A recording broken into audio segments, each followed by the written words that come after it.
What I want to do is have Mom and Dad share their story with the kids so they can remember hearing it from them and seeing it and so forth. Okay, turn the time over to... Is it on? It's on. Well, to start with, we lived in an apartment house, which was a single house dwelling that they made the upstairs and the basement into apartments. And we lived upstairs. In the ground floor, there was two elderly sisters lived there with their brother, and they controlled the mail and the front door, and anybody knocked, they went to the door. They said no, they wouldn't be interested, you know, and wouldn't let anybody upstairs. We were pretty well isolated from salesmen and missionaries, really. And grandmother was home by herself when the elders knocked on the door. You know who the elders are? And they, The missionaries. They came right on up the steps without being stopped by the little ladies downstairs. They told him, no, they won't be interested either, and they said, well, we'll go up. Mom heard them coming up the steps, and she was kind of in a little hallway there doing her ironing. And when the missionaries knocked on the door. And she answered the door and she said, Well, there stood these two young men with black hats, black ties, black suits, and overcoats. It was in the winter time, probably January or like maybe church. February. And I could tell they were not much younger than I was. And I thought, what in the world? And they said they were from the Church of Jesus Christ of Latter-day Saints, and they had a message for all Christian peoples. And could they come in and talk with me a few minutes? And I said, well, yeah. And I told them that we belonged to the Presbyterian, or that I belonged to the Presbyterian Church just up a couple of blocks, and that I sang in the choir, and I went to Circle and all of that. And they said, oh, that's wonderful. That's the kind of families we like. What's Circle? It was the women's organization, the women's circle. Were you like 21? 21 or 22. This was in '55. I'd have to subtract it, Judy. I don't know. And Dad was 2 years old. How old he were was you when 3. you had Dad? I was 20. Yeah, about 22. Yeah, about 22. Anyway, they wanted to know if they could come back that night when my husband was home, and I thought, and I said yes, because I couldn't tell anybody no in those days, you know. So any salesman come to the door, I couldn't tell them no. Oh. So I wondered. How nice. Yeah. You're the kind of people I have changed. Great. I kind of wondered that evening how I was going to tell him, because he liked to just come home and relax and watch his TV, you know, and I was getting... Did they have TV back then, Dad? They did. oh, white, Black and white. snowy Black and looking white. thing. Yeah. I was giving Chuck and little Steve a bath, getting them ready for bed, and it was only 30 minutes before they were due, and I thought, I've got to say And something. you hadn't said anything to Dad. No. And I said to him, I went into the living room door, I said, oh, by the way, I said, Oh, by the way. there's a couple of, I don't know if I called them missionaries, or a couple of Boys, I think. boys or elders. guys, no, I didn't know they were elders then, a couple of fellas coming from the Church of Jesus Christ of Latter-day Saints tonight to talk to us. Oh, he said, what in the world did you do that for? I said, well, I don't know. So I went back in and was bathing the boys, and I heard him say from the living room, well, I guess that's all right. I always wondered what the Mormons believed. And I came out of that bathroom and into the living room, and I said, what do you mean Mormons? I said, they're from the Church of Jesus Christ of Latter-day Saints. He said, don't you know they're the same? I said, no, I didn't know they were the same. I said, I didn't know they were Mormons. How'd you know that, Dad? I was smart. Being in the Navy, I think. Don't look at that. I'm sure you were on there when you said that. Be nice. He said he knew, he said, I've always wondered what the Mormons believed. And he said had met some in the Navy, in the 6 years he'd been in the Navy. So they came and they taught us once a week, every other week. They had long discussions. I know. Yeah, once a week, every 2 weeks. I mean, they didn't come. Once every 2 weeks. Yeah, they didn't come like 2 or 3 times a week like they try to do now. Yeah. And besides, he worked nights every other week, and we weren't that much of a hurry anyway. But what they told us that first night, they talked about the foundation of the church being Christ and the apostles and prophets and things that I'd always thought in my own mind is the way it ought to be. I used to wonder, why don't we have prophets anymore? And the ministers always said, well, because it isn't necessary. We don't need them anymore. You know, Christ took care of all of that. And that never made any sense to me. And just a few months before that, in the fall, we'd had what they kind of call a revival up at the church. A church meeting every night, you know, a preacher was preaching. And I went every night. Chet stayed home with the little ones, and I sang in the choir, and I just thought, oh, this is just wonderful. But within a few weeks, the wonderful feeling had worn off. And it just didn't feel wonderful anymore, and I just felt kind of blah and kind of empty like I did before. And I remember thinking, I wonder what it would take, or what is there out there that you wouldn't have this empty feeling after a while. And I talked to him about maybe looking around for a different church. And I said, maybe we ought to look into the Catholic Church. He said, no, absolutely not. He said, I could never accept the authority of the Pope.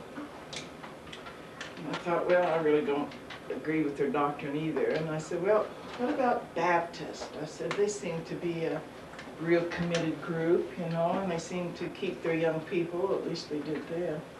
I said, what about looking into the Baptist Church? And he said, well, we'll see. We'll think about it. And so the elders started. Why did you feel a need I felt to empty. have the church? I felt empty. There was an emptiness inside. There was something lacking. There was something missing. The Presbyterian Church, then there were some, really good people in it, but it was just kind of blah. And they kind of taught you can do anything that you want to do within reason and some limits and be okay. And it just didn't seem right to me. And I went to Bible school when I was a kid. That was 2 weeks every summer. Even the year I graduated from high school, I went to Bible school. Asked the preacher that was teaching our teenage class, I said, the scriptures say that Christ will come to his temple and to his people. And I said, I want to know where that temple is and where those people are. Oh, no, Ryan, he said, no, that means that Christ will bring his people and his temple with him. I said, but that's not what it says. And see, this is the New Testament. I said, that's not what it says. It says he'll come to his people and to his temple. I want to know where it is. He said, the mystery of it is the beauty of it. You were in high school? I graduated. You graduated. So I just kind of gave up. So how many, did you take lessons one right after the other with the missionaries, or did they? Once every 2 weeks. Yeah, they had the set discussions. Yeah. They were long discussions. They were really involved discussions. A lot different. Flip charts and all kinds of things. And they left a Book of Mormon. And Chet started reading the Book of Only Mormon. every couple of weeks, he'd come back every couple of weeks. Yeah, and maybe not that often if we had something going on. Yeah, but I'd be on nights where they wouldn't show up. Yeah, we didn't have them. They were on foot too. They walked wherever they went. And they didn't have any telephone. No phone. They lived, we finally found out, I think over there on Lafayette Street somewhere, Chuck. Anyway, he started reading the Book of Mormon. Chet loves to read, and and always just read everything he could get his hands on. And he started reading it, and I just didn't. The preacher from our church said, "Oh, that's the work of the devil." Joseph Smith made that up. You told them that you guys were taking lessons from the Told him Mormons? that they'd been there and left us the Book of Mormon. He says, "Oh," and he kind of looked scared, wild-eyed, and he said, "Don't mess with that book." He said, "It's the work of the devil." He said, "Joseph Smith made it up." I thought, well, maybe, but then he was reading it. So it came, and he never said anything to me, never said anything after the discussions. They came to the discussion the night they were going to come. I knew they were going to tell me this was the only true church on earth. And I told Chet I wanted him to tell them not to come back again. He wanted to know why, and I said, because I've known too many good people that I don't think are going to go to hell because they didn't belong to this church. And some of them we did sealings for Friday were some of those people. And he said, "Well, why me tell him?" And I said, "Because you're the head of the house." He said, "Since when?" Hasn't changed much, huh, Dad? That changed all. Some things don't ever I'm change. still head of the house. So they came and they had, I don't know if it was a zone leader, an assistant to the president, somebody older was with them. Real good. 3 of them, or? They all three were there, weren't Yeah, they? 3 of them. Yeah, they all three were there. And right off the bat, I said, I don't want you to come back anymore. And they wanted to know why. And I told them why. And this new elder, I have no idea what his name was, this one with them, he said, "Well, Sister Gilmore," he said, will you let us give you this discussion tonight?" He said, "I think that it might answer some of your questions." And so they gave us the discussion on the spirit world and missionary work, teaching the gospel in the spirit world, and that people would have a chance to accept it. And told us about baptism for the dead. And my goodness, it made so much sense. And then he said, "Have you read any of the Book of Mormon?" I said, "No." He said, "Why not?"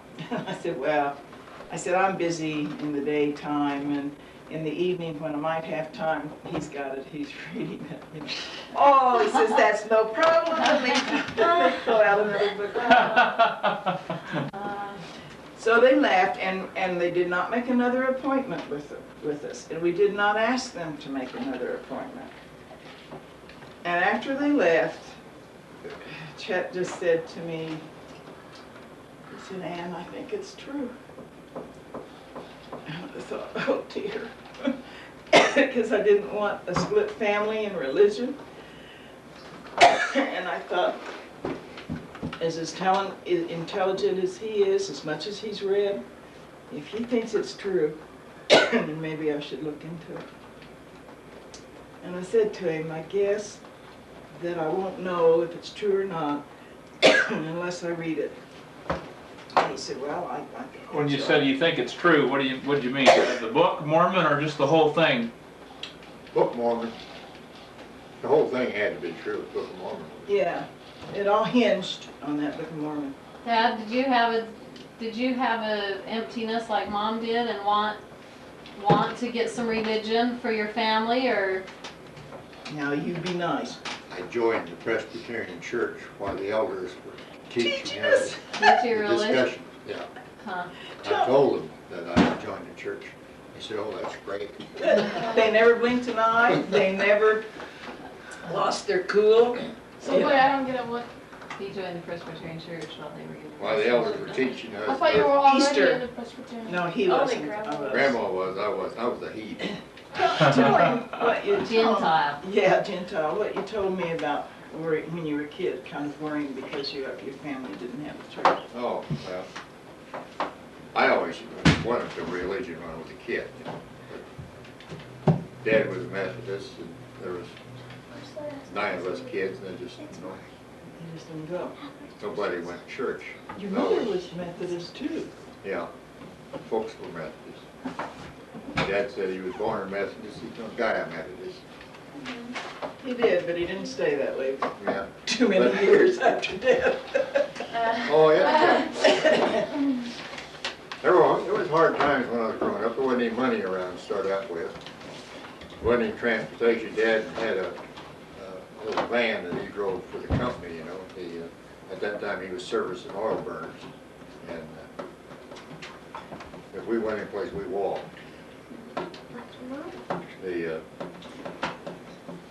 nearest transportation was up on 33rd, up there, 33rd Street, Yeah. St. Joe, you know. Up where the church was. Streetcar ran there. And Is that like a trolley? that's how we got around. And I was car sick when I was a kid. I couldn't ride in the car. I couldn't even ride that streetcar without getting sick. If I went to town, I'd ride part way down and get out and either almost throw up or throw up, you know, and have to walk the rest of the way. Both ways, you know. But folks didn't go to church, and I always wanted a religion. And I definitely wanted to raise the kids in a church. That was our concern. Yeah. Reason. So then when we heard about the elders didn't come back, I started reading the Book of Mormon that night, about 10 o'clock when we went to bed, and finally at 3 o'clock, I thought, I've got to put this down. I've got to get up in about 3 hours, you know. I just couldn't put it down, and when I opened it, I read first the testimony of Joseph Smith, and then the 3 witnesses and the 8 witnesses, and I thought, golly, you know, there's witnesses to this thing. And the first verse that I read in Nephi, chapter 1, where it says, I, Nephi, having been born of goodly parents and taught somewhat in the ways, you know, of his father, I thought, this isn't evil. Joseph Smith couldn't have made this up, you know. I just knew that he had not made it up. And so I read, and I stewed and fretted for 2 weeks. I don't know if Chet did or not. He didn't say, and I really didn't say anything to him, except I wondered what we should do. And I even went to my mother, and I said, Mother, you know, I don't know what to do. I said, if it's not true, and I accept it, what's going to happen to me? But what if it is true, and I don't accept it? What's going to happen to me? She says, oh, honey, that's something you'll have to decide for yourself. And so it wasn't until finally one night, I laying there in bed, I couldn't do the laundry, I couldn't do the dishes, I couldn't do anything. I just stewed and fretted and really was upset. And I finally Did you finish the whole Book of Mormon? No, probably got into 2nd Nephi where it gets difficult. Yeah. But I finally, one night, got out of bed and dropped down and did what Moroni said to do. You didn't read Moroni though? The elders had told us about it and prayed, and I just simply asked Heavenly Father if it was true. And I knew immediately because of the peaceful feeling that came. Because I had been so upset. And when the peace came, I knew that was, and it was just like something said, yes, it's true, and that burning in the heart that they talk about, I had. Did they ask you guys to start living the word of wisdom? Oh no, I hadn't even mentioned the word of wisdom. And I don't know how Chet came to the decision that it was true. I don't know. I've never asked him, and he's never said. But Just starting right out in the first Yeah. chapter, I You knew. knew it was he the knew right it. thing. Yeah. When he said, "And I think it's true," most people would have said, "Now I think this is true, and you need to check it out." But his easy way was saying, "And I think this is true." And so we didn't know how to get a hold of the elders. We didn't know anything. Finally, one day, 2 or 3, maybe 3 weeks later, Elder Horton called and he said, "Hello, Sister Gilmore." And I said, "Where have you been?" I thought you said you didn't have a phone. You mean he came? I don't know where he called from, but there was this dead silence on the other end. He said, and I said, can you come? And he said, yes, would tonight be all right? And I said, yes. And from there on, we finished the discussions. And I think I don't know if the word of wisdom was last or if they just kind of told us about it, you know, or what. Hello, this is John. But it was July before we, oh, and then we went to church and visited. Go into the room, Jesse. We went to church and visited, and do you remember the old church? Oh, sure. You know, Yes, we can call that. what a, Tell them I'm coming. oh, what, you want to say, kind of a rickety old church. It had been a Jewish synagogue at one time. Judy was really old. Yeah, I took you by it to see. Really old. And it had these kind of pointed windows that lots of the old churches up home had. And it had red drapes, which lots of them had. And to me, it was just like walking into home. I thought, this is it. And then we went that one week and we really liked it. And I said, let's go back to the Presbyterian church one more time, just to make sure. So he says, okay. Chuck was in his little class. And Sunday school. in Sunday school, and Steve was just beginning to walk, and he was just a handful. So I left our Sunday school class and wasn't too interested in it anyway. Went on downstairs where he was, and as I opened the door, his teacher was saying to those little children, he was two and a half, something like that. And she said, and what is God? And these little kids, our boy included, said, God is the Spirit without passions, without heart, without form. And I just about came unglued. Because I'd never believed that my whole life anyway. So as soon as it was over, I jerked him out of there and we picked up Chet and we went to the car and I said, Chet, we can't ever go back there again. And he said, he looked over and he said, why? What happened? And I told him, and we knew we couldn't raise our children that way. Teaching that old 3-in-1 stuff. Yeah, yeah, that would have been next, yeah. Body parts. So we said baptize us, and they did. And what were the missionaries' names? Elder Horton and Elder Dennison. You don't know where they're from? Dennison? Dennison. Dennison. Keep in touch with them. Elder Horton, we asked him after we made the decision to be, or about the time we were going to make the decision to be baptized, what had made them go on a mission, you know, why were they out here? And Elder Dennison just didn't say anything, and Elder Horton said, well, he said, I tried my best to get out of it. He said, when I turned, he said, I was really into cars. I think fixing them, racing them, building them. And he said, when it came time for me that I knew the bishop was going to call me on a mission, I just left and went someplace else and was doing the car thing. And he said, and here came the bishop. He said he found him. And he said he wanted to call him on a mission. And the kid just, I guess, felt like that's what he needed to do, and he did. But I thought that was so neat. They hadn't wanted to come, and yet made that decision to come out. We're glad he came. Boy, I am Yeah. too, Chuck. Me too. I I thank wish the we Lord could for figure- them many times. No, we gotta look it up and see if he's in the phone book sometime. I looked a while back and didn't No, Horton? David find. Horton? How do you spell it? H-O-R?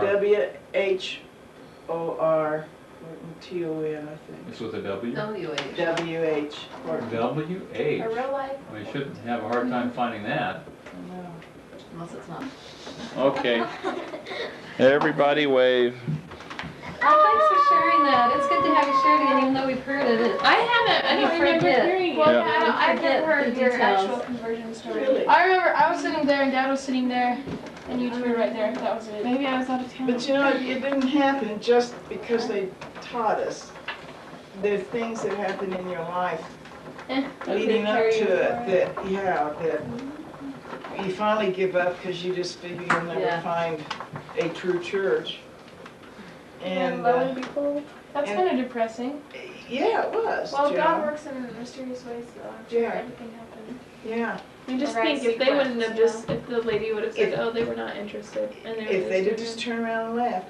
Chris and I ran into Elder Pinnock and Elder Maxwell and Elder Staley at the airport when we left here last fall. They were headed back to Platte City for a teaching seminar, you know, back there then. And Elder Pinnock he and I were talking, and Chris was talking with Elder Maxwell.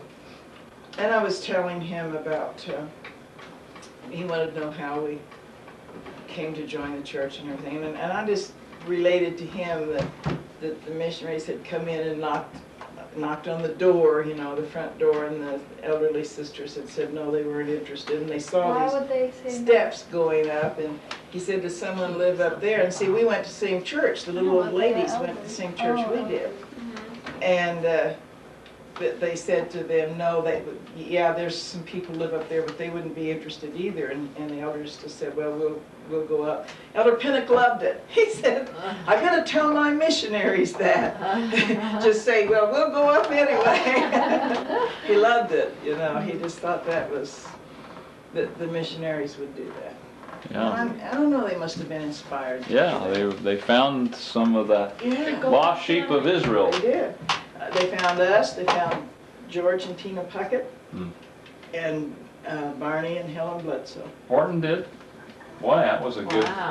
that was some good work he did there in St. Joseph, Missouri. And that was all contracting. Wow. And they all have families, maybe. They all have families that some Yeah. are active. Yep. Well, thanks very much for sharing that. Well, okay. Any questions that anybody has for? Let's eat ice cream. That is Who said that? Yeah, what kind of ice cream? Well, before you do this, I'd like to ask a question too. Okay. I know these older girls, and Beck and Deb and Sarah and probably Michelle and I think John have maybe gotten their Is Robert in the testimony. room? No, he disappeared a long time ago. Bob? How did you arrive at your testimony? What happened in your life, or have you yet arrived at that Bobby? definite, unshakable feeling and knowledge that the church is true? I've always been kind of like my mom and always just kind of knowing. But I remember the first time that I really felt that I felt the Spirit was when I was sitting downstairs. I think it was between conference sessions, and there was a special that showed all the little children with President Benson. And It was President Benson's 90th birthday party. Is that what it It was was? a 90th birthday special for How him. old was going to be him for you? Probably. But I just remember seeing that and I just started crying. I just thought it was I know that is a prophet of God, you know, and that was like my very first experience that I remembered of like feeling the Spirit so strong.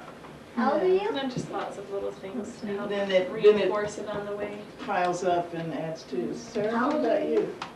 I think my whole life I've been like my mom and Deb, you know, but now I'm trying to think logically a lot more than I ever have in my life, and it's hard for me to like continue on just believing, you know?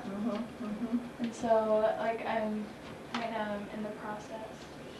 Like it's a constant process. for Really me. building your testimony. Yeah, and just reading my scriptures every night, Yeah. praying and Reading your scriptures every night is the best thing to do. Absolutely the best. What about you, Beck? Here, have you? I don't want to put you on the spot, but Like I have, just I guess just growing up in the church, you know, just everything I've learned as I've grown up, but just all the things and just different experiences, like just stop reading your scriptures for a while and you feel empty or you just don't feel as happy, and I can tell the difference, you know, when I am reading my scriptures, so I know that something's true there, and then just experiences at EFY and then in Yeah. church, you know, that just, you just feel the Spirit so strong and realize that there's no other way that. when you feel that, once you felt that spirit, you just can't deny Yeah. that spirit, can you? You don't ever forget how it feels. It just keeps reminding reminding me, you know. What about you, John? Yeah.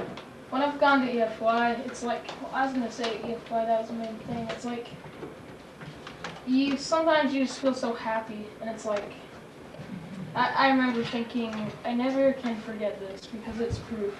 Yeah. And it's really simple, and sometimes I'm like, I wonder if something really challenging comes up that I might drop out or something, but it's like, I can't, it's sort of like you can't really deny it, you know? Like You what can't just deny said. that feeling. Yeah, it's as simple as it is, it's like, that's can only come from one thing. I'll probably need to work more if I ever move out of here or have to go live somewhere where everyone isn't. Even in the next 2 or 3 years, Yeah. John, as Some you self-love become an some older ease. teenager, you're gonna have to be solid in your testimony to resist the peer pressure that's In the next gonna 2 or come. 3 years, you'll have a lot of friends that make different choices, Yeah. and that's when you really start. You know how long I think You'll start EFY is a beginning wonderful now. program, a good foundation for kids to start from the beginning. What about Shelley? Have you experienced it yet, honey, or feel like you got it ahead of you? Kinda. Probably ahead of you. If you, when Just you're beginning. that young, Probably at Girl Scout and my this age and stuff, you just don't have any. You Anything accept fighting it against because you. everybody else accepts it and you haven't arrived at Have your you had own. any? They didn't really have no temptations or anything. Yeah, you don't have anything to fight it. You don't have anything up against you, so you don't have to worry. What about Aaron? What about Aaron June? Have Do you have anything you want to felt say? anything yet, or Sometimes I have think any you idea do. it's You true? When I was looking around this, it was simple. I think I felt it, and when we had achievement day one time, and the missionaries came and we were talking, I felt the spirit there, just stuff like that. And reading your scriptures will help every day. What do you want to say, Shelley? It's a difficult habit to get into, isn't it? Michelle wants to say some stuff. Okay. No, don't put her on the spot. Well, she was just saying stuff under her breath like when we were talking. Tell us later what she said. Jess, have you got anything to tell us or yet? We can't hear you. You need to come in here, sis, I can't even get on the video in there. So when Ed said that missionary home achievement day thing, I remember we had it, like, I don't know when it was. I think it was last year, I think. An achievement day, and there's 2 girl missionaries that came, and they were just talking to us, and they're like, do any of you read your scriptures and everything? And like me and Crystal were the only one that ever wrote in our journal and read the scriptures. Really? Like, everybody else didn't even read it with their family, really, because nobody was really in there. I don't know. It's kind of weird. But I That's don't know. awesome, yeah. I don't And that's helped you feel the spirit, hasn't it? know. Judy, what about you? Judy? What about me? Yeah, I've never heard you really say how you finally came to your testimony as a young My girl. testimony- It's a little bit boring, come on. John! I always knew it was. You just, I didn't ever, you didn't ever have to I say, didn't is ever this? think, Question it. yeah, I never did. But I've had a lot of experience just lately where I'll just be driving down the street and I'll just have a thought and I'll just be overwhelmed sometimes with emotion and just with amazement Isn't at that what we have. an amazing And I feeling? feel like that is strengthening my testimony greatly. And I've felt that all along, where I feel like I've just had the testimony and I've just had experiences that have built upon it, where I've just felt the spirit and known it was true. My mom had a very questioning mind. My mom questioned everything. She questioned everything, went to authorities to ask them questions about stuff, and I never had that You've never had experience. It just always felt right. Always felt right. I never had a problem with it. I can almost remember when Chuck gained his testimony. How about you, Dad? I can almost remember. How about you, Dad? Yeah, how about you, Dan? Your dad What gave about you, testimony Dad? early. Well, when I was at BYU, well, I read the Book of Mormon He took Book of Mormon to high school and they called him Holy Joe, his brother did. He was handing the Book of Mormons out when he was in high school. Were you really? But I didn't really have what I would say a strong testimony or witness of the Spirit until I left for school at BYU. But I'd read the Book of Mormon and was pretty excited about it. I believed it. But I met a guy at BYU who said, well, if you haven't read it and prayed about it, you need to do that. And I'd never ever prayed and said and asked Heavenly Father specifically, is the Book of Mormon true? And I really, when he told me that, I thought, I've never done that before. I've read the whole book, I've read it through cover to cover, but I've never prayed about it. Put Moroni's challenge to the test. And so one night when my roommate was gone, he was out on a date or something, and I was at Deseret Towers. I had a special prayer for a testimony, and I was very fervent, very desirous to know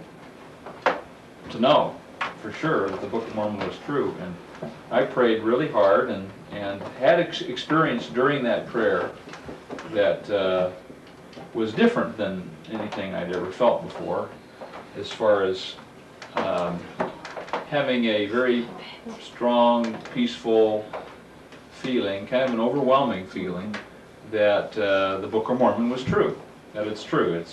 There was a Lehi, there was a Nephi, and these people really lived, and that Joseph Smith saw the Father and the Son, and that we had a living prophet, and that Jesus was the Savior of the world. And that all was an answer to my prayer specifically, and that really made all the difference for me. I've never been the same since. Everybody here, even though you know it's true, I think there comes a point in your life where you have to pray and say, is this book true? Especially if you're going to serve a mission or just to get on with the rest of your life. You've got to know for sure whether the Book of Mormon is true, and you've got to have that revealed to you by the Holy Ghost before you actually can say, yes, I am. I wanted to share something that Jared and Rob had happened when I was reading to them out of the Book of Mormon. We were reading Book of Mormon stories at that time, and I first read them a story out of, it was like a fairy tale or something. I can't remember what book it was that I read to them. But it wasn't like just a simple storybook. It was like a fairy tale. Some people and some people this happened. And then I turned over and was reading out of the Book of Mormon, picture stories. And I can't remember if it was Jared or Rob that right in the middle of it said, this is true, huh, Mom? Rob. Was it Rob? You can tell the difference. And I said, yeah, it is, Rob. And I bore my testimony to both boys, and I felt the Spirit right then reading Scripture stories. Yeah. And that they were able to differentiate between, even though the pictures aren't true, they're drawings, and they were just like the pictures almost in the other book we were reading, but they knew that these were true people that we were talking about. Isn't that amazing? Yeah. Not amazing, really wonderful. It's just when little children can recognize that so young, they've got such a head start. And all of you kids have had a head start because you've had parents right from the beginning who believed the church. Sometimes I'll be like, have a what if question, or like, what if maybe this is, about 3 seconds later, it's like, the little voice is like, that's the stupidest thing you've done. And it's like, true, why do I even come up with that stuff? I was like, that's dumb. I kind of felt the same way. What if Jesus didn't appear to Joseph Smith? What if this just was made up? But immediately I knew it wasn't made up. Stupid. It's very hard. But it's like something literally says that. It's very hard to explain it away when you have the Book of Mormon. It is. When you read the Book of Mormon and look at that and feel that Spirit there, there's no other conclusion you can draw. And know that he. The impression is so very clear. I had the experience when I was praying to ask Heavenly Father if I should marry Chet. Really. I asked and I didn't even wait for an answer. You didn't I mean, the wait. answer was, or was that you that had that It's experience? he, But I it had was the, him, but I Judy. had the same thing. It was like, Yeah, I don't know if I even really knelt down and said, like, what are you is this the saying? man I'm supposed to marry? Because I knew he was, Yeah. because of the experiences that we had and, So you don't have a questioning, no.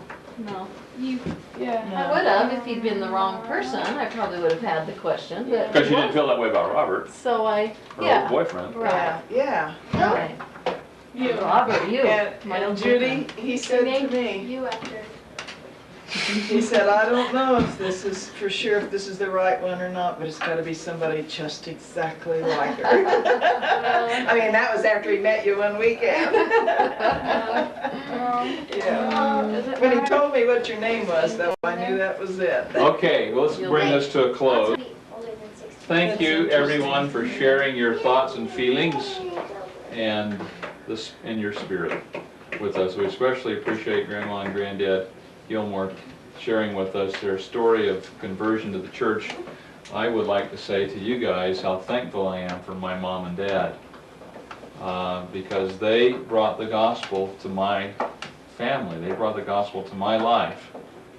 And if they hadn't have done that, I would not have had the church in my life, and I wouldn't have had the many blessings of the temple and going on a mission and of meeting Judy and marrying in the temple and having my eternal family. So it's all their fault. Especially this one. He is the one They'll that, take the credit. He is the great man. if he hadn't said to me, and I think it's true, I might not have, Well, that's neat. and yet I might have later, but he was the Simple faith. deciding factor, yeah. Do you know the? So I am thankful. And We're thankful for you. I thank Heavenly Father all the time for my You have a parents, nice family. and that He gathered them into Israel, Yes, found the lost sheep. Let's have a prayer, and then we'll have family home evening treats. all right. Let me turn off this video. Its tape is almost out anyway here.